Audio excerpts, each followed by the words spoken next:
સ્વાગત છે તમારું પૂનમ્સ ફ્લેવર કિચનમાં। આજે હું તમને શીખવાડીશ કંટોલાનું કડકડિયું શાક। તો એના માટે મેં અહીંયા 250 ગ્રામ કંટોલા લઈ લીધા છે, એને સરસ ધોઈ લીધા છે।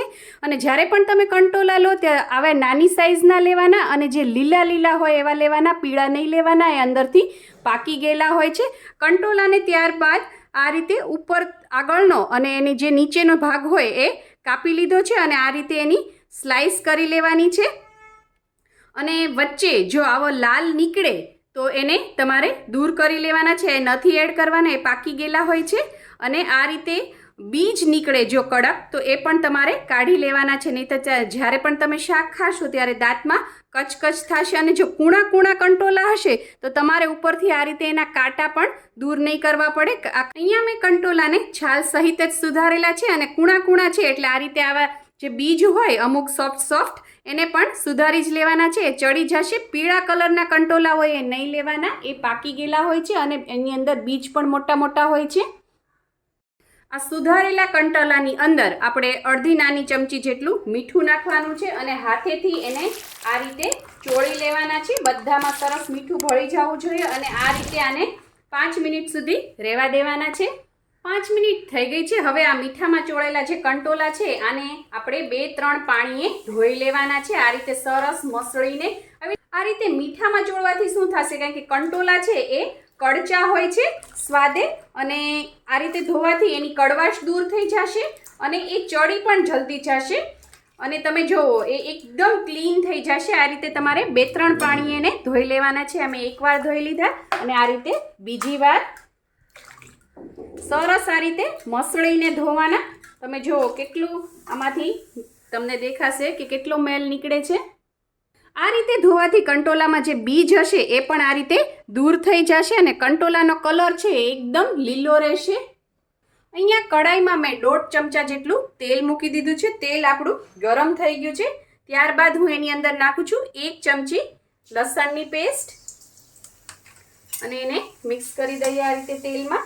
ત્યારબાદ એની અંદર નાખીશું ચપટી હિંગ અને ત્યારબાદ આપણે એની અંદર નાખીશું અજમા છે, આ અડધી નાની ચમચી જેટલા અજમા લેવાના છે અને આ રીતે મસળીને જ નાખવાના છે અને આ બધું તેલમાં જ નાખવાનું। આ રીતે વઘાર કરવાથી સુગંધ તો સરસ આવશે જ, પણ કંટોલા ખાધા પછી ઘણાને પિત્ત, એસિડિટી, ગેસ થતું હશે, એ પણ નહીં થાય। સાથે સાથે આપણે આની અંદર હળદર નાખી દઈશું। આ શાક છે બધા લોકો છે છઠને દિવસે બનાવતા હોય છે અને સાતમને દિવસે ઠંડુ ખાતા હોય છે।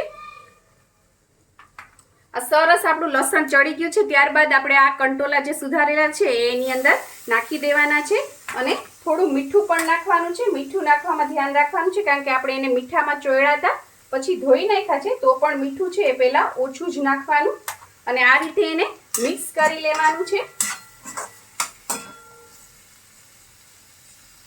જો તમને અજમાનો ટેસ્ટ ન પસંદ હોય તો 1 ચપટી જેટલા જ નાખવાના, વધારે નહીં નાખવાના। આ બધું સરસ મેં મિક્સ કરી દીધું છે।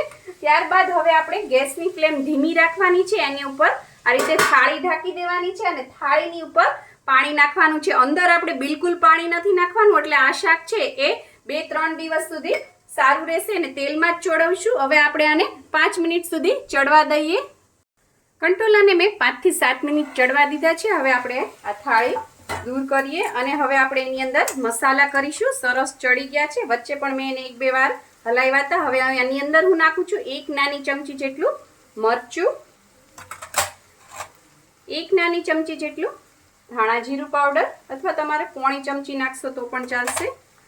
ત્યારબાદ 3 ચમચી જેટલો લીંબુનો રસ અને આ કંટોલા છે મેં પહેલાં જ કીધું કડવા હોય છે થોડા, તો એની અંદર આપણે નાખીશું 1 ચમચી જેટલી ખાંડ અને આ બધું નાખીને મિક્સ કરી દેવાનું। ગેસની ફ્લેમ છે હવે થોડી મીડિયમ કરી દેવાની અને બધું સરસ મિક્સ કરી અને આને આપણે આ રીતે હવે ઢાંકવાનું નથી, ખુલ્લું જ રાખવાનું છે અને જેથી એ થોડા ક્રિસ્પી અને કડકડિયા થઈ જાય, ખાવાની મજા આવે। આ રીતે બધું મિક્સ કરીને હવે આપણે આને 2 થી 3 મિનિટ સુધી ચડવા દઈશું। 3 મિનિટ થઈ ગઈ છે, મસાલા સરસ ચડી ગયા છે અને તેલ પણ છૂટું પડી ગયું છે અને કંટોલા પણ કડકડિયા થઈ ગયા છે। જો ઘણાને અજમા નથી પસંદ હોતા તો અજમાનો પાવડર રાખવાનો ઘરમાં, 1 ચપટી 2 ચપટી નાખી દેવાની, તો ખબર પણ નહીં પડે કે આપણે અજમા નાખ્યા છે। અને તમે કંટોલાનું શાક કઈ રીતે બનાવો છો એ મને જરૂરથી કોમેન્ટ બોક્સમાં જણાવજો. આપણું કંટોલાનું શાક રેડી થઈ ગયું છે.